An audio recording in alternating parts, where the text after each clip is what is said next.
രണ്ട് വിധത്തിലുള്ള നിയമങ്ങളാണ് ഈ സമൂഹത്തിലുള്ളത്. ഒന്ന് എഴുതപ്പെട്ട നിയമം, രണ്ട് എഴുതപ്പെടാത്ത നിയമം.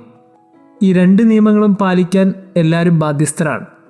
ചിലതൊക്കെ വളരെ കൃത്യമായി എഴുതിയിട്ടുണ്ട്, ഇങ്ങനെ ചെയ്യാവും, ഇങ്ങനെ ചെയ്യാൻ പാടില്ല. നമ്മൾ കോൺസ്റ്റിറ്റ്യൂഷനിൽ കാണുന്ന നിയമങ്ങളൊക്കെ ഇതിൽപ്പെടുന്നതാണ്. എഴുതപ്പെടാത്ത ചില നിയമങ്ങളുണ്ട്. അത് ഒരു സൊസൈറ്റിയിൽ നമ്മൾ ജീവിക്കുന്നതുകൊണ്ട് നമ്മൾ പുലർത്തേണ്ട നിയമങ്ങളാണ്. നമ്മൾ മറ്റുള്ളവരോട് കാണിക്കേണ്ട കരുണയുടെയും സ്നേഹത്തിൻ്റെയൊക്കെ ഒരു പാഠത്തിൻ്റെ ചില കാര്യങ്ങൾ. എന്തിന് നമ്മൾ നിയമം പാലിക്കണം? ഇതൊക്കെ പാലിച്ചാൽ എന്താണ് ഗുണമുണ്ടാവുക?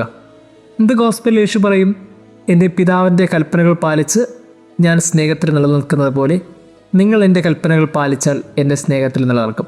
നമ്മുടെ കുടുംബജീവിതത്തിൽ, നമ്മുടെയൊക്കെ സമൂഹ ജീവിതത്തിലൊക്കെ സന്തോഷം നഷ്ടപ്പെടുന്നുണ്ടെന്ന് തോന്നിയാൽ, പരസ്പരം ഉള്ളിൽ ഒത്തിരി നിരാശയും വേദനയും ഉണ്ടെന്ന് തോന്നിയാൽ ഒരു കാര്യം മനസ്സിലാക്കിക്കൊള്ളണം, എവിടേക്കോ നിയമങ്ങൾ പാലിക്കാൻ വിട്ടു പോകുന്നുണ്ട്. ഒരു കുടുംബത്തിനകത്ത് മക്കൾ പാലിക്കേണ്ട ചില നിയമങ്ങളുണ്ട്, എഴുതപ്പെട്ടതും എഴുതപ്പെടാത്തതുമായ നിയമം.